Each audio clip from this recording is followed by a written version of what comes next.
Amigas e amigos, se alguém tinha ainda alguma dúvida sincera e honesta de que existe um golpe no Brasil, basta este alguém observar que a dinâmica política do país se deslocou integralmente do seu curso natural, do seu eixo natural, que é a institucionalidade democrática, os poderes legislativo e executivo, para a mídia. E que a mídia criou uma facção organizada lá nos setores corrompidos do poder judiciário para fazer as suas manobras, as suas politicagens. Basta a gente observar isso nas ações, nas atitudes dos capatazes aí dessa facção organizada, basicamente o ex-procurador-geral da República, o Rodrigo Janot, e o capo da Operação Lava Jato, o juiz Sérgio Moro.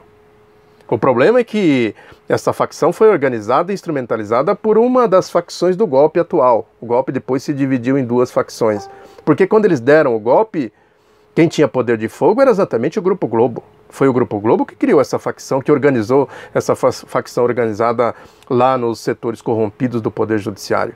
A gente viu isso claramente agora nesta manobra, essa tentativa que eles fizeram aí para dar um tiro no peito do presidente golpista Michel Temer e apiar do poder esta outra facção. Eles fizeram uma manobra sem maquiagem. Mantiveram a Operação Lava Jato num papel secundário, tanto é que a delação premiadíssima da turma do Grupo JBS não passou pela Operação Lava Jato, passou pelo espectro da Operação Lava Jato. O juiz Sérgio Moro ficou aí meio que escondido e quem assumiu o papel protagonista foi o Rodrigo Janot. O problema é que o Janot se revelou um trapalhão, um parlapatão. Tanto é que ele sai da Procuradoria-Geral da República e entra para a galeria dos personagens ignóbeis da nossa história. E assume a Raquel Dodge, a nova Procuradora-Geral da República, abertamente alinhada politicamente com essa outra facção que sai fortalecida desse refrega, a facção do Temer. A questão é saber se a Raquel Dodge vai ter lastro, estofo, né, para suportar a pressão do Grupo Globo. E tudo indica que, por enquanto, ela tem, assim como o Temer, porque por trás deles tem aí interesses poderosíssimos, tem Gilmar Mendes, tem esse setor do PSDB ligado ao Aécio Neves, né, tem o setor industrial e tem o jornal Estado de São Paulo, que não é pouca coisa, não é qualquer coisa. Tanto é que eles saem fortalecidos. Foi um malogro essa tentativa da outra facção do golpe.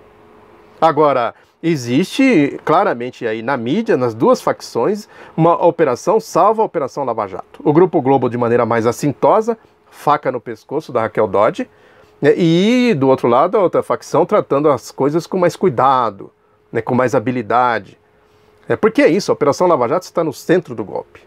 Se ela fraquejar, o golpe fraqueja. Se ela desmoronar, o golpe se desmonta. Então eles tentam ver como eles vão reforçando as ações da Operação Lava Jato dentro da sua função precípua, que é perseguir o ex-presidente Luiz Inácio Lula da Silva, perseguir o PT. Que é isso, repito, o PT é apenas um acrônimo e o Lula apenas um personagem. Eles perseguem, na verdade, uma ideia. Essa que é a questão toda. E a gente observa isso em detalhes aí do comportamento da mídia, essa operação salva a Operação Lava Jato. A Operação Lava Jato é isso, a Operação Lava Jato é aquilo, tem que fazer assim, tem que fazer assado, mas tem que preservar e tem que fortalecer a Operação Lava Jato. Aí eu quero pegar um caso concreto, que é esta manobra aí que o Grupo Globo fez com o PCdoB, envolvendo o PCdoB, dizendo que o PCdoB esteve ontem no portal UOL, no jornal Folha de São Paulo, e hoje volta, está na coluna Painel do jornal Folha de São Paulo, dizendo que o PCdoB está deixando o Lula, está deixando o PT e procurando caminhos próprios, porque com a delação do Antônio Palocci, com o Lula não dá mais, com o PT não dá mais. O pessoal do PCdoB não é imbecil, sabe perfeitamente bem quem é quem nesta jogada toda aí, nesse processo todo. Não é ninguém que abandona o Lula, que abandona o PT nessas horas, né, pode se dizer patriota, democrático, né, progressista. Não se trata de eleições são outras coisas, são outra coisa. É um outro processo, uma outra história. Não é isso que está se falando, está falando da ideia. Quem abandonar o Lula, o PT nesse momento, certamente vai ser cobrado pela história. É isso, os tratamentos. A Folha tentando dizer isso, né? Até o PCdoB já deixou o Lula de mão. É essa que é a jogada toda. É isso, né? A lei, eu falei aqui, né, que a lei tem subjetividade. A Operação Lava Jato foi criada exatamente para fazer a manipulação da lei de acordo com os interesses dos golpistas. Basta ver como eles tratam o Lula e o seu entorno, todos que de alguma forma podem prejudicar o Lula, a ideia do Lula, e os outros que se envolveram aí nessa ofensiva que o Grupo Globo fez contra o Michel Temer, acabou pegando muita gente.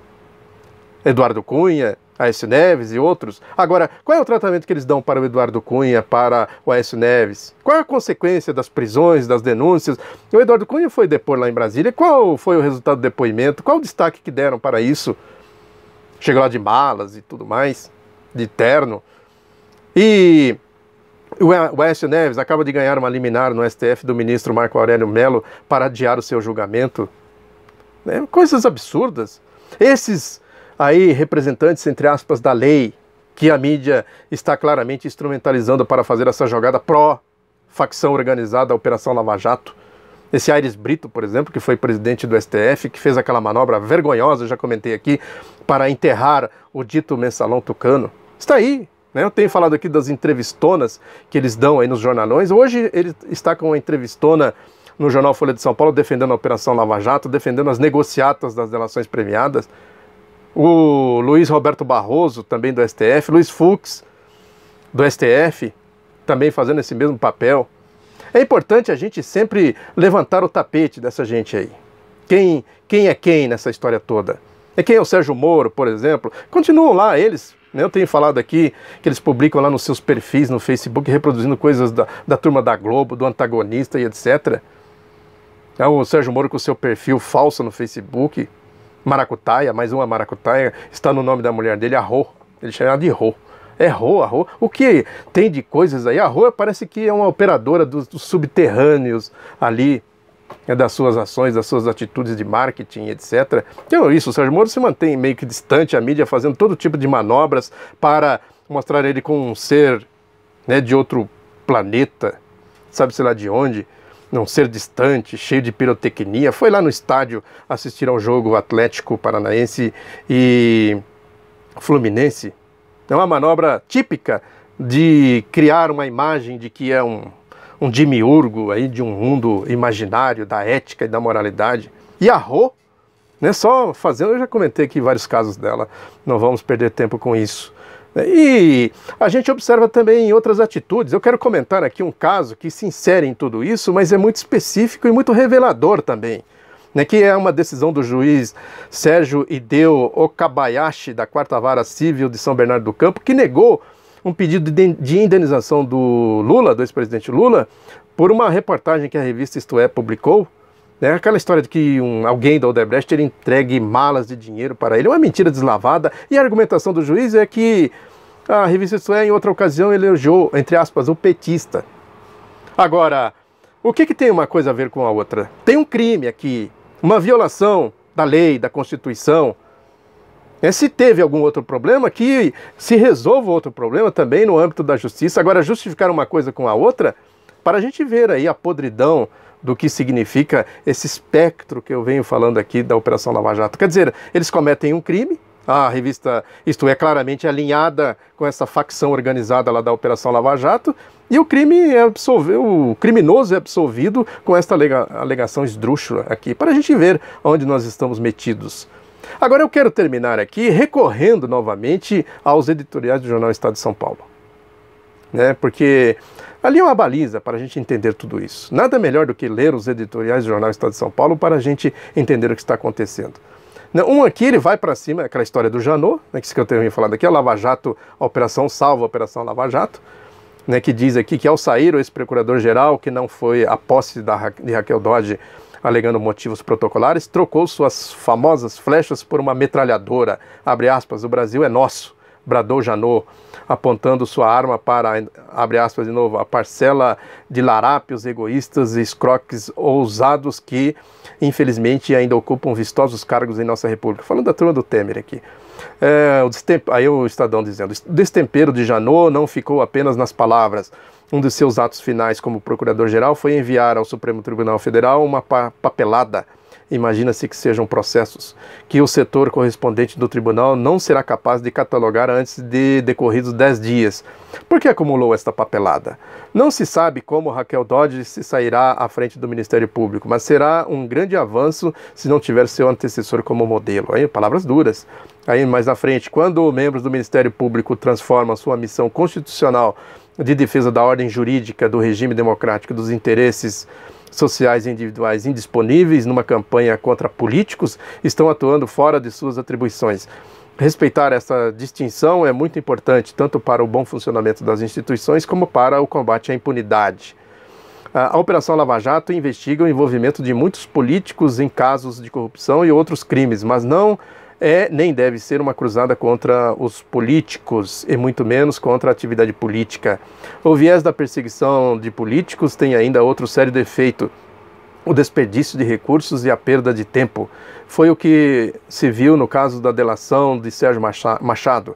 Apesar de todo o escândalo criado com a divulgação das conversas gravadas pelo ex-presidente da Transpetro, com lideranças do PMDB, dizia-se que era a cabal comprovação da obstrução de justiça realizada pelos políticos. A Polícia Federal avaliou que não havia provas da prática de crime e tampouco de tentativa de crime. Recentemente, o então Procurador-Geral da República, Rodrigo Janot, solicitou o arquivamento do caso. Ou seja, perdem-se tempo e dinheiro com bobagens. Os recursos à disposição das autoridades são escassos e isso impõe a necessidade de investigações isentas, orientadas exclusivamente pela lei. É uma garantia de que o Estado se dedicará aos casos realmente prioritários e não aos de interesse de alguns procuradores. Acabei de falar isso aqui. O outro editorial diz aqui, também é importante, diz aqui um outro editorial, no mesmo Estadão de hoje. Antes de ser preso, o senhor Joesley Batista voltou a repetir à Procuradoria-Geral da República aquilo que entendeu servir como senha mágica para os benefícios até então obtidos. Tem muito disso lá. Na Operação Lava Jato também as senhas, é Lula. Aqui no caso ele está falando da briga das duas facções aí. Aí dizem que servir da mágica para a senha, mágica para os benefícios até então obtidos. Incriminar os políticos, essa é a senha, segundo o Estadão. Em depoimento prestado no feriado de 7 de setembro, o empresário da JBS disse que, abre aspas, tratou com vários políticos sobre como parar a Operação Lava Jato. No termo assinado por Joesley Batista, ao qual o Estado teve acesso, como ele teve acesso? Abre aspas, que durante a Lava Jato até decidir por colaborar, o Joesley falando que durante a Lava Jato até decidir por colaborar, tratou com vários políticos sobre como parar a operação, que por isso ficou em paz consigo mesmo, porque salvou a empresa com a colaboração premiada depois de 3 anos de tentativa com os políticos. Ele estava tratando aquela história que ele gravou Temer e tal, tentando tratar lá pelo âmbito da Operação Lava Jato, e a Globo foi lá e puxou, falando, não é que é por aqui, com o Rodrigo Janot. Prossegue o editorial, vê-se que Joesley lamenta, entre aspas, falar a língua dos procuradores, como ele mesmo reconheceu na gravação de mais de 4 horas, feita aparentemente por engano e que levou à reviravolta do destino do delator. Para ficar amigo dos procuradores, abre aspas, o Joesley falando, é só começar a chamar esse povo, os políticos, de bandido, aconselhou Joesley Batista a Ricardo Saldi, na conversa que eles tiveram lá. É só chamar os políticos de bandido, é a senha para que eles fossem aceitos na lógica da Operação Lava Jato. A insinuação contida na gravação é grave e exige investigação, diz o Estadão. A questão é, quem vai investigar? Quem vai pôr o guiso no pescoço do gato? A certeza da impunidade que eu tenho falado aqui, esse grupo do espectro da Operação Lava Jato. Portanto, o resumo de tudo é que a questão é derrotar o golpe. E só se pode fazer isso varrendo do poder essas facções organizadas que assaltaram o poder para roubar o povo, para saquear o país, A grande questão é essa, como fazer isso, como pôr o guiso no pescoço do gato. Muito obrigado pela atenção, divulgue o Outro Lado da Notícia, um abraço, até a próxima.